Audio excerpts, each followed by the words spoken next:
Greetings everyone and welcome to the channel. Today we're going to be taking a deep dive into layers. Let's get into it.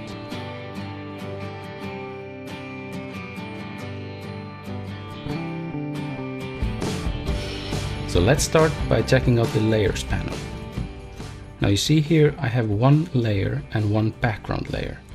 This layer right here is a photo that I took from my camera a while back, and as you can see it's of a jet.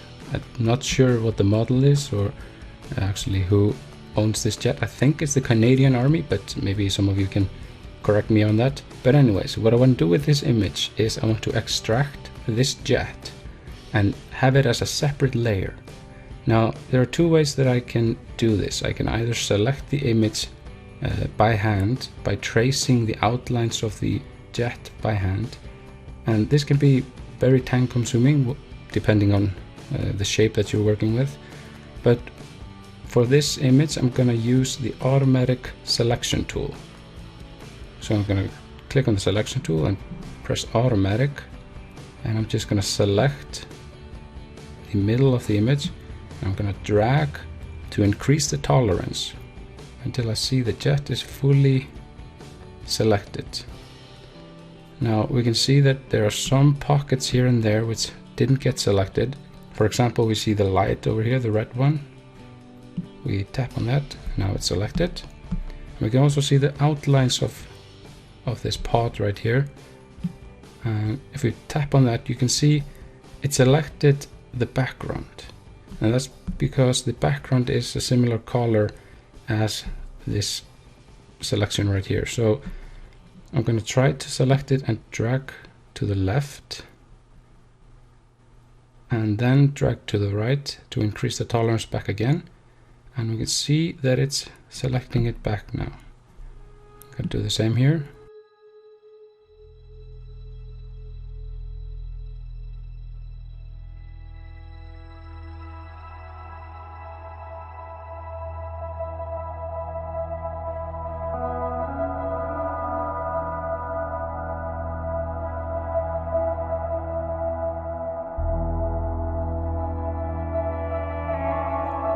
Alright, now I'm quite happy with this selection. It actually managed to get the outlines of the jet pretty well. Now this method will depend on the image that you're using. If you have an image with a lot of similar colors, you will have a problem selecting the specific outlines of whatever you're selecting. Now in those kinds of scenarios I would select the freehand and simply draw the shape that you want to select by hand. So now that we have the jet selected, what I'm going to do is I'm going to go to the layers panel.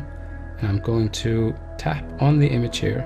Now I am using Procreate 4. If you are watching this and you're using Procreate 3, don't worry, you should be able to do everything that I'm showing here with Procreate 3. It's just a different UI layout. The user interface might be a little bit different.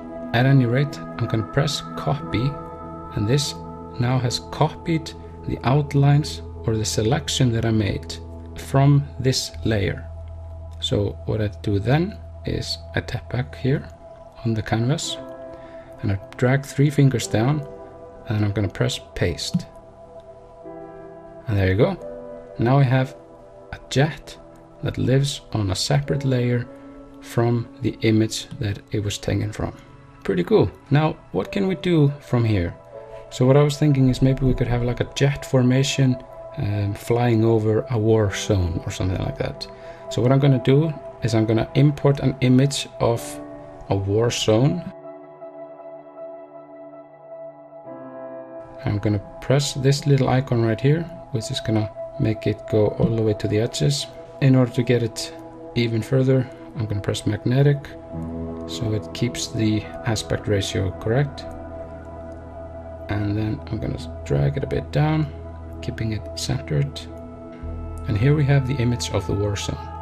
So what I'm thinking about doing is make the sky a little bit more dark and smoky, and have some evidence that there is currently a conflict going on. So in order to do that, I'm going to press the selection tool again, and I'm going to select the sky. And remember to increase the tolerance to the degree that you want, and then simply tap on the selections that you need. Oh, now you can see we have a problem here. If I continue selecting here, it's gonna select the path right here. So I'm gonna undo that, and I'm gonna select, and I'm gonna select and drag to the left to decrease the tolerance. And I'm gonna do the same with this one.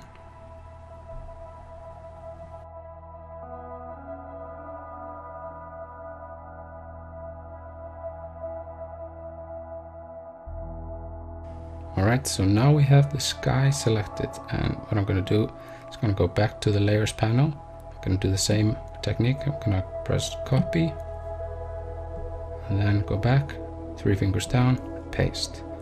So now I have the sky from this image on a separate layer. Alright, now what am I going to do with that? Well, what I was thinking about doing is maybe have some smoke going on in the background. So in order to do that, I'm going to press select on this layer right here, the sky that we extracted. I'm going to press select on that, and what that's going to do is it's going to select the contents of that layer. I'm going to create a new layer, and you can see I still have the selection of the sky selected. Even though I am on a separate layer, I'm just going to be painting on the selection of the sky, which I made earlier. So as you can see, if I draw over the guy, if I draw over the buildings, they're not going to be affected. So let's make it look like there's smoke pouring out here.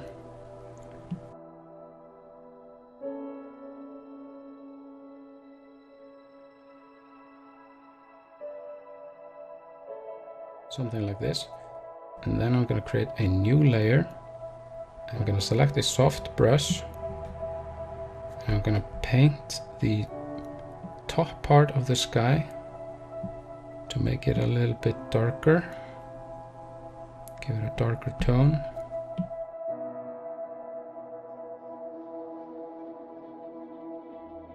And now I'm going to create another layer for the fire. So I'm going to make it look like there's a fire going on in the background. So just going to kind of draw with a soft airbrush and get a little bit of a red glow around there. Maybe a little bit of darker red to indicate some fire. Maybe like behind the buildings as well.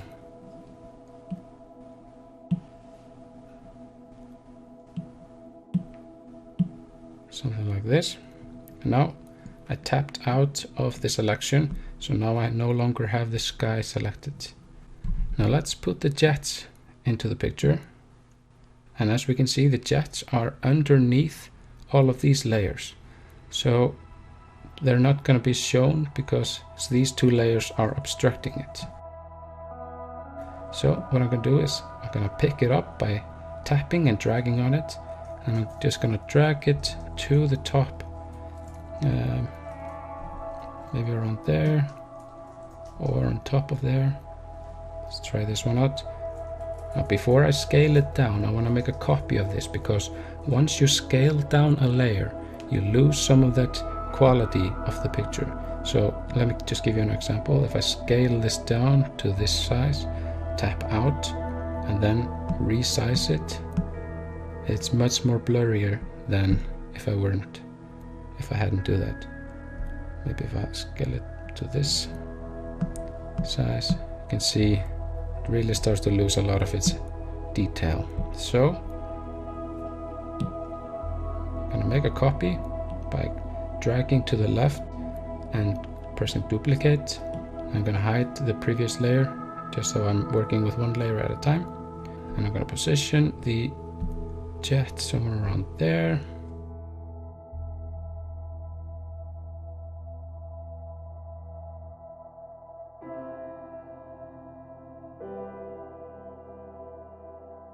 And now you see I have 4 jets right here in this layer list. Now if you're working with a large project and you might have tens or even hundreds of layers, you'll quickly start to run into a problem of organization. So what I would recommend that you do is slide to the right and select the layers that you want to have in a similar group, and then press on the little icon over here and group them together. So now you have a group called jets. And there we go. These 4 jets are now in the same group. So now we got 4 jets in the air doing their thing in the battlefield. Now let's go back to the rest of the image. Let's try to get the sky a little bit better. Just kind of make this sky and the background look a little bit more authentic. So the first thing that I'm going to do is I'm going to select the fire layer, the one with the yellow thing over here, and I'm going to make it so that it's not as overwhelming, so it's not just glowing orange. I'm going to press on the N right here, and there you can see the layer blend modes. Now this dictates how the layer interacts with the information below it, or the layers below it. So luminosity is essentially going to extract the brightness levels of this layer and apply it on the layers beneath it, ignoring the colors. So that's not what I want. So instead I'm gonna check out maybe this one, a little bit too red. This one looks pretty good, overlay. Right. Multiply is also pretty good, looks pretty good. But I'm gonna stick with overlay. On the shadow layer right here, I'm just gonna decrease it just a tad so it's not so dark. It's starting to look a bit better right now.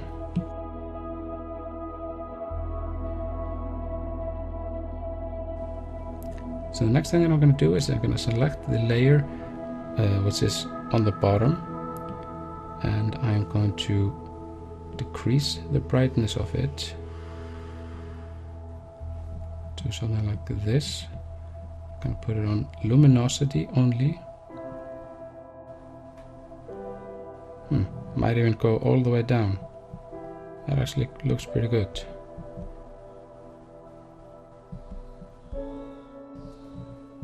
Maybe just a tad bit more.